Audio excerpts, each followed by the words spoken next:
companies in this. Vicky?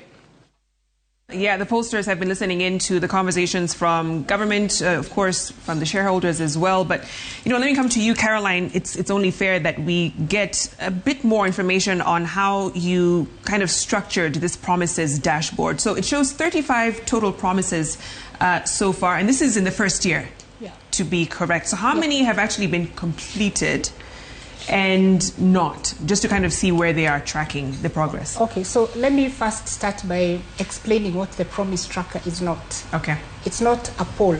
It's not perceptions. It's facts.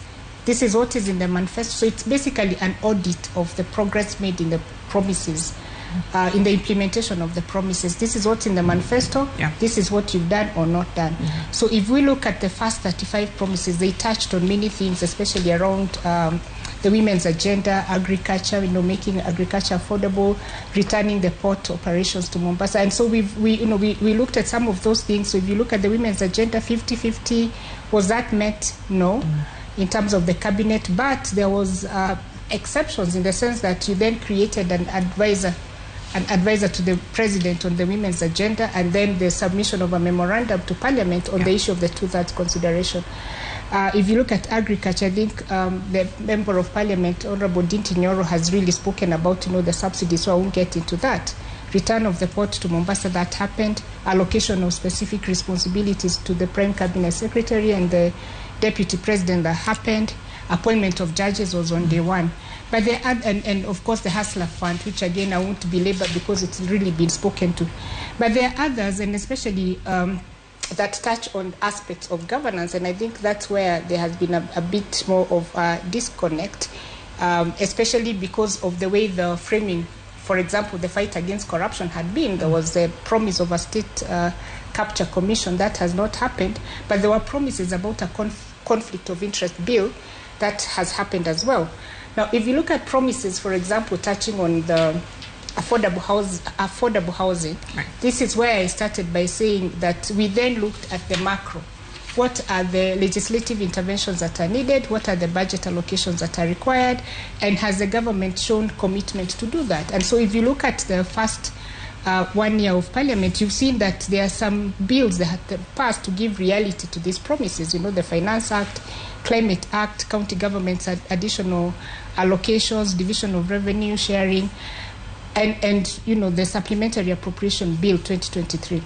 So if you look at our report, then you might find some alignment, for example, with the chair of the Budget and Appropriations Committee, but then you will find gaps in the sense that impact of those interventions are being felt by citizens. And if you ask me, because perhaps this will be my last comment, that's where the gap is. That at macro level, lots more is being done or has been done, including on the bills, for example, the health digitization bill that has been spoken about. It's one of the, in fact, if I look at my report, there are about 10 additional bills that are in the House that are supposed to give reality to the manifesto. There are quite a number of motions also that have been passed relating to the manifesto.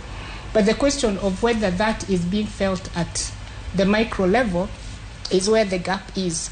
And in this second year, perhaps then a lot more effort needs to be made to ensure that these interventions are being felt by citizens in the manner that they were promised, because the disconnect between the public reality, lived reality, and the interventions that have actually been put in place is wide. And that, for me, is the gap that the cabinet secretaries and the government in totality should be seeking to bridge.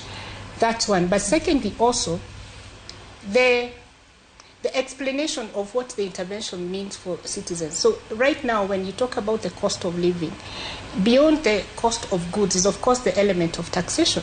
One of the commitments from the government was to reduce external borrowing and also increase revenue collection internally.